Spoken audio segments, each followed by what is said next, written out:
Just keep swimming, just keep swimming. Oh, hello guys. We are coming from group 2. In this chance, we're gonna present to you the material about groups, teams, and their leaderships.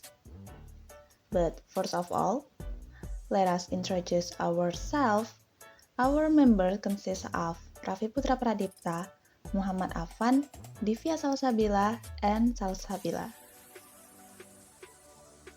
Here is our table of content.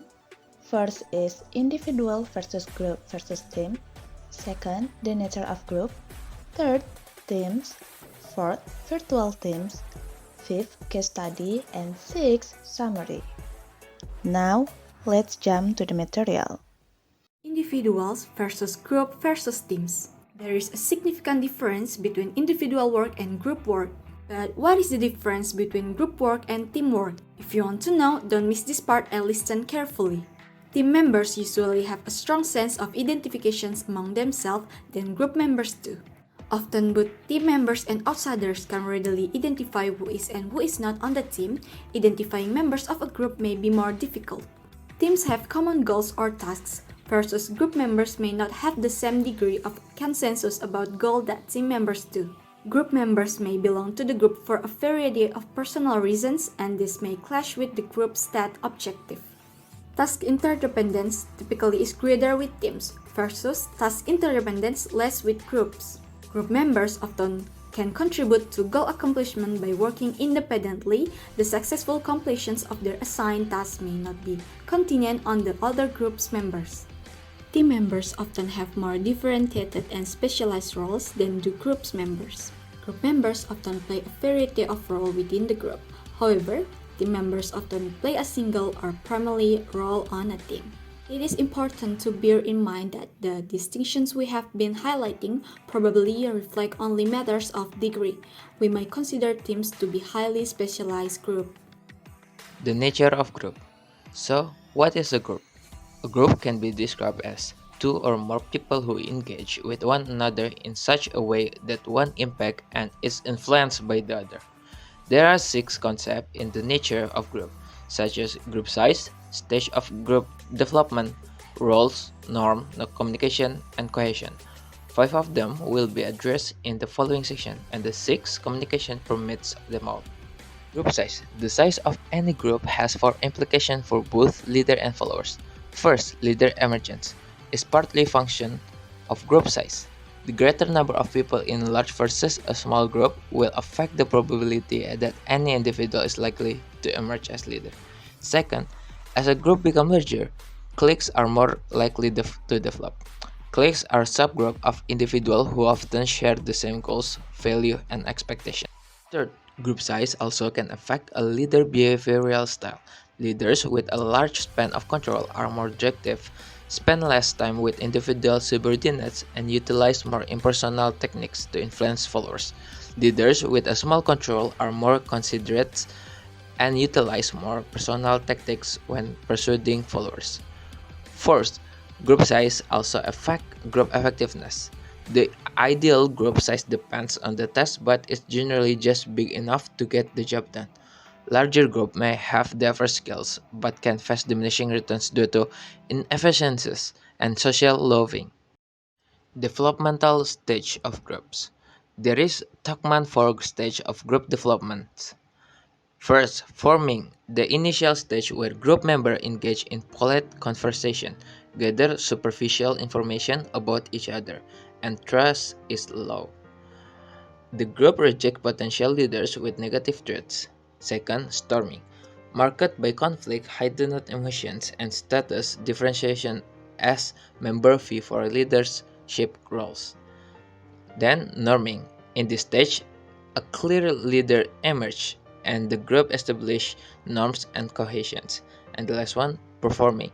The group operates cohesively, focusing on task performance with members playing functional interdependent roles.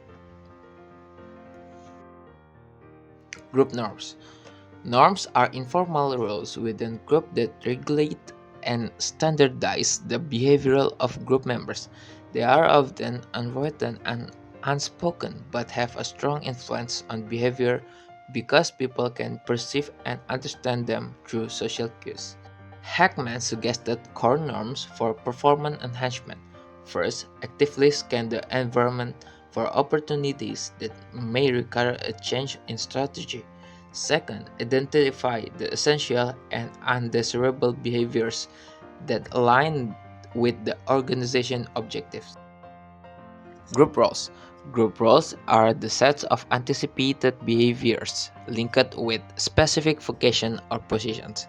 Most people have many roles as a result of their affiliation with various groups. Furthermore, as events change, it is fairly uncommon for someone to play multiple roles within the same group. So the next material is about team. A team is a group of individuals that working together to achieve a common goal or objective. Team members collaborate, communicate, and contribute their skills and expertise to accomplish tasks or projects that more efficiently than they could individually. Teams can be found in various settings, from sports and business to academic and social contexts.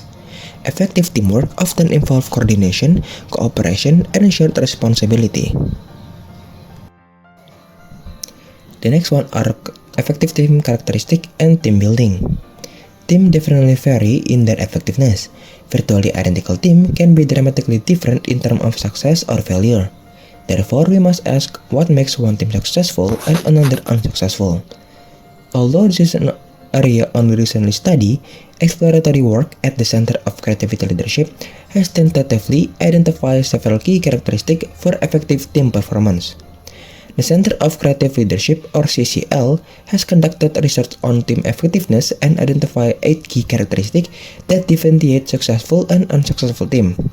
These characteristics are often associated with high-performing teams such as clear direction, inclusive and diverse membership, trust and respect, shared leadership, external support and recognition, effective communication, flexibility, and optimism and positivity. These characteristics are important for creating a product and creative a team environment, and they often associate with CCL's research on team effectiveness. Virtual teams. Just as teams and teamwork have become essential to the accomplishment of work in organizations, so will be an understanding of teams that are not in a single locations. With the movement towards the global marketplace and the resultant globalizations of organizations, it is appropriate to briefly consider the difficulties and recommended solutions for leading geographically dispersed teams. That 5 major areas must change for global teams to work. The 5 listed were senior management leaderships, innovative use of communication technology, adoptions of an organization design that enhances global operations, the prevalence of trust among team members, and the ability to capture the strength of diverse culture, languages, and people. Case study. Our case study titled Society Stereotypes of Gender in Leaderships. Retrieval from web blog Jurnal Perempuan, a study has found that gender inequality is still widespread. The study, conducted by the University of Buffalo School of Management, analyzed 136 cases involving 19,000 respondents over the past 59 years. The researchers conclude that while gender inequality has decreased in recent decades, it has not disappeared completely. The assertive nature of men and the emotional nature of women in stereotypical societies make men more capable of leadership than women. According to 2015 United Nations data, there's a clear gender gap when it comes to the leadership positions held by men and women in different places. There are currently 18 female world leaders, including 12 female heads of government and 11 elected heads of state. These women make up just 1 out of 10 of the current number of world leaders from United Nations member states. Based on the study results, there is an issue in the society as the group role, which is persistent negativism and creating a hostile or intimidating environment.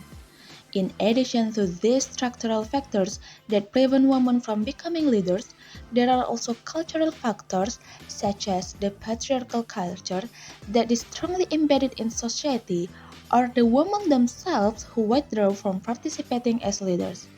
overcoming society's stigma against women's leadership takes time and sustained effort. It requires the cooperation of various parties, including government, non-government organizations, and individuals, to educate the community and provide role models to remove the negative stigma. Summary: the group perspective showed that followers' behaviors can be the result of factors somewhat independent of the individual characteristic of followers. Group factors that can affect followers' behaviors include group size, stage of group development, roles, norms, and cohesion. Leadership practitioners should use these concepts to better understand followers' behaviors.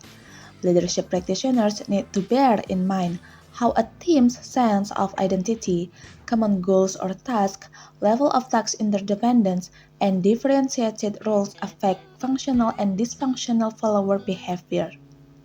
The team leadership model posits that team effectiveness can best be understood in terms of inputs, processes, and outcomes. The input level consists of the individual characteristic of the followers, the design of the team itself, and various organizational systems. The process level concerns how teams behave while going about their task, and the output level concerns whether customers and clients are satisfied with the team's product, whether the team improves and develops as a performing unit, and whether followers are satisfied to be members of the team.